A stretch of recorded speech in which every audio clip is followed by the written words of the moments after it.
What's going on, guys? An overwhelmed Gomer here, back again on another MLB The Show 21 Diamond Dynasty video. So huge drop today, of course, with Stage 2 Team Affinity. You know, as Rihanna likes to say, diamonds are forever. It's gonna be the case here too, because they dropped so many of them. There's no excuse not to have a very good team by now. You know, it's like Oprah Winfrey, you get a diamond, you get a diamond. Nationals, you get a shitty one. There's a lot of stuff to talk about. We're gonna specifically, we're gonna talk about my favorites from Season 2 Team Affinity, and it's not just the Team Affinity Future Star or Legend, like the Gary Sanchez, just to name one.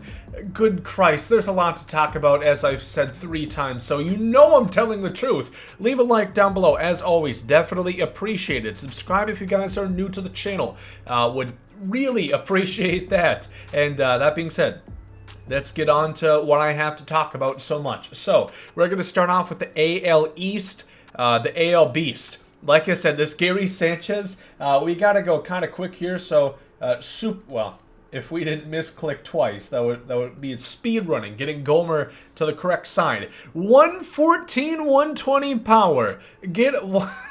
What? That shit's ridiculous. That's honestly a starting catcher, even with 36 power. The defense, 85 arm, the blocking sucks, but luckily the game sucks because that metric doesn't really matter. So, good lord, man, that card is otherworldly. Let's talk about, some of these. Specifically 2 that I recommend here. Jimmy Fox, of course. Catcher with 92, 105 power. Now, I know I just stroked Gary's... I know I just spoke up Gary's wrong S word. Really good stuff. Jimmy Fox here. The defense, again, as I stated, doesn't really matter. 64 arm, that matters, but the blocking, it's not even on the sheet. That goes to show it matters not at all. It is a moot point. 50 speed, good swing for a righty. First baseman, of course, you don't have to play him at catcher, but that's, of course, where he's going to be the most valuable, where he's the best at his position. The contact, I think, does bring him above Gary Sanchez. Was I trolling a little bit?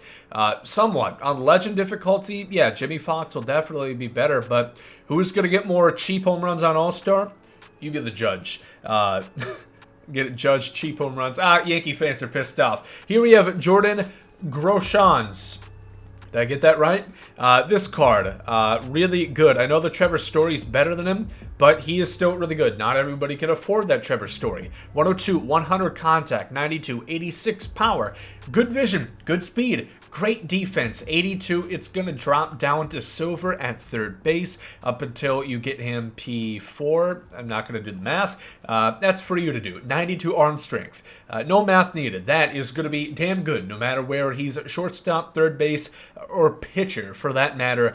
Really good stuff. Of course, I don't know what his swing is like. So that's kind of the big, the big question that, again, is for you to find out. As far as the AL Central goes, really not as good. Joe Nathan is pretty damn solid. 5 pitches, good per 9s, 98 and 102. Pitch control looks like so. The changeup, really bad. The slider has a ton of break. Not a bad card. We're, of course, going to see a better Nathan. This is a solid one to pick up. Otherwise, definitely less good than the AL East. Garrett Crochet, this is a definitive one that you guys are going to want to pick. Reminds me of another lefty for the White Sox who is young.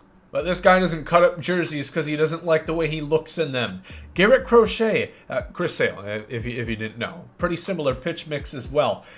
He has outlier, of course, which is going to make him throw 102 basically all the time on that four-seamer. Then 4 pitches, he has 88, 84, 72, 75 control. Good enough on those latter 2. The slider has 84. I'm happy about that. And tons of break on the changer. The changeup and the slider. Jesus Christ. Who knows? Maybe the changeup is going to break so much, it won't really matter how accurate you're going to throw it. As long as they don't hit it for a home run is what I always say. That's going to be Crochet. Jim Thome. He's not exactly the best one, but he is a platoon star. I was talking to my buddy about this.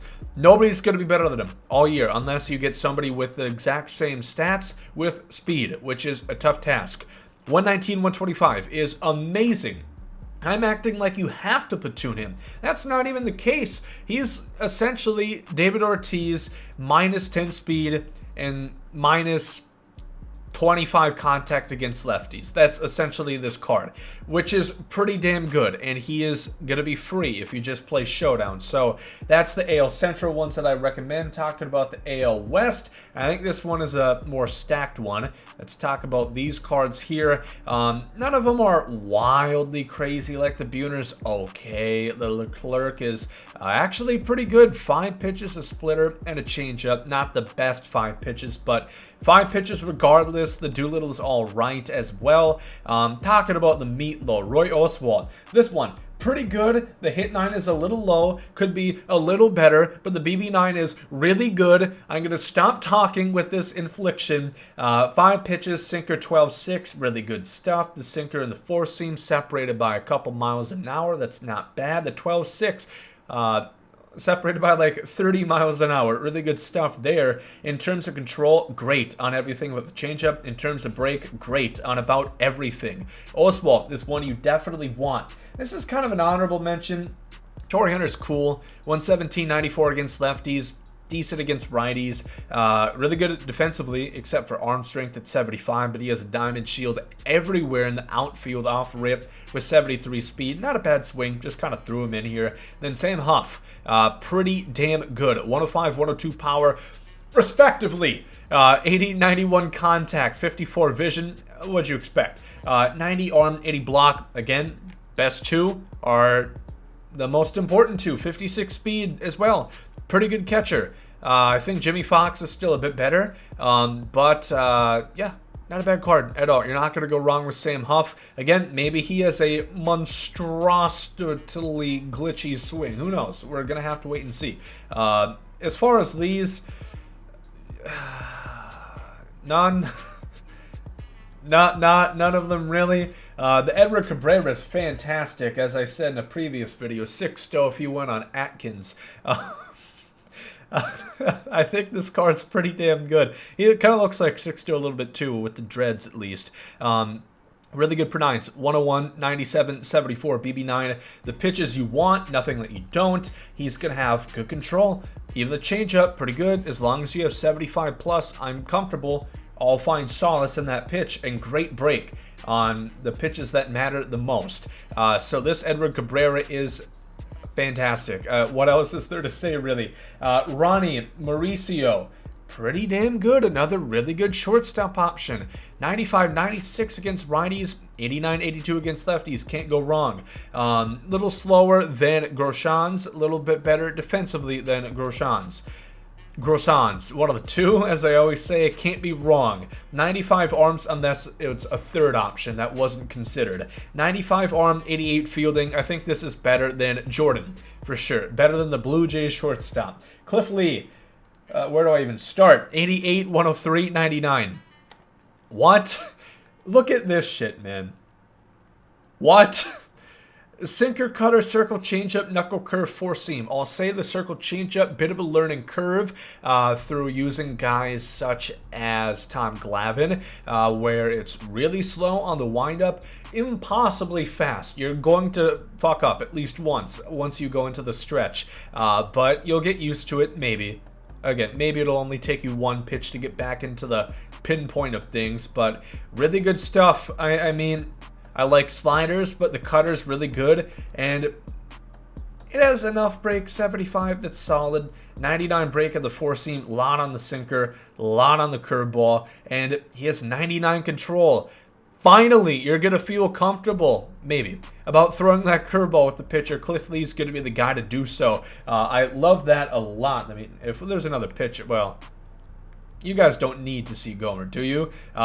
Kind of good ones here. Tyler O'Neill, 98, 92, good defensively, 82 speed. The Willie Stargell, a great bench bat for you right now, 90 and 113. Can't even play the field somehow. And John Lester is not that bad for an 89 overall. Lefty, kind of like Cliff Lee. Not as good, I suppose. Can't throw to first would be a pretty interesting attribute. The Mark Pryor is pretty good. Not my favorite. 4 pitches, 2 breaking balls, and a changeup. But a great dispersity in terms of velocity and good break. Yeah, good break on him as well. However, Quinn Priester is by far, I think, the best pitcher of the bunch. Look at the velocity differential on the 4-seam to curveball, on the 4-seam to changeup. 17 miles an hour. Then the sinker, hard at 95. The fastball, hard at 99. Me, hard at looking at these cards' attributes. 83 BB9, 94 97. Really good stuff to control. Kind of suspect on the slider, but not terrible. The break, really good on the curveball and the sinker and the fastball and the changeup. Priester, he's going to have you praying to SDS gods. You don't have to face up against him and praying that your opponent accepts the friendly quit. Perhaps. He should be good, is what I'm meaning by that. In terms of this one right here, Heath Bell, new legend. Sergio Romo. That's kind of better. That's not a bad card right there. Really good per nines, pretty good pitches. His cards always seem to play well. The Chuck Nasty, you know what to expect. I don't need to show you the attributes. There's like 4 that I think are pretty good. None of them are eye-popping. Brandon Webb is new legend. Good pitches. The hit and K are a little low, so PCIs are going to be a little big against him. He doesn't throw that hard. A pretty good differential, 14 from the 4-seam to the changeup. The control, not the best. Like on that cutter, I rely upon that pitch a lot personally. The break, not much on the changeup or the cutter. Really good on the sinker and the 4-seam, but could be a little bit better, but definitely not bad. Talk about Josiah Gray, 4-pitch pitcher that I'll kind of recommend. Again, really good differential. Okay differential at 9 miles an hour. Not the best. Misspoke there. Good control, though, all the way around. Good break all the way around. Not the best, not the worst. Not going to spend too much time on him. Dante Bichette. This card finally looks to be in a spot where he could be usable. 70 speed, 67 arm, and good enough defensively. He's 125, 105 against lefties. If nothing else, he's probably one of the best versus lefties hitters that you could use, especially since he also has 70 speed with a pretty good batting stance and swing on top of him. Tony Gwynn, if you have a fetish for contact swinging, which I know is all the rage this year, he might work out for you. He has essentially max contact and vision with 70 speed, good defensively, and might hit it past the infield if you normally swing, contact swing, and this, he's popping 450 to dead center. Best believe it. Not a bad card, but again, not the best. Somewhere in the middle. An honorable mention, if you will. So, in recap, what do I recommend and what's kind of your best stance to go here? Well, it's hard to get the first one because it takes 60 points. Then it's going to take 30, then it's going to take 20, 20, and 20. So, if you notice, I think there's about 2 really good ones per division, which being Fox, Groshans, Crochet, Tomei, Oswalt, Hunt, Cabrera, Mauricio, Lee, Priester, Pryor, Webb, Bichette. So I think kind of go 2 at a time, or maybe go a whole division. If you want, it's going to be quicker. You're going to get more cards faster that way. But you don't have reason to do so because there's not a collection like the Jackie, which you are trying to add in those cards, getting that Jackie alongside the other 42 pre-order diamonds. I don't think there's a point to get the 2 cards that you want here, then grind it out to get Cal Ripken Jr., who's going to be your 6th string shortstop. Lou Gehrig with 73 and 84 power. I mean, woo-wee. Might as well intentionally walk him at that point. God damn, we got Whiteberry Bonds coming up. But that's going to do it for this one, like I said. Going to be grinding these a lot tonight. And yeah, I'll have tips for Season 2 Team Affinity. It changed a little bit. We'll talk about that tomorrow. And gameplay, I promise this time, I won't get too pissed off to do it with someone. You'll have to wait and see who. Thank you all for watching. Hope you guys have a great day. Thanks, out.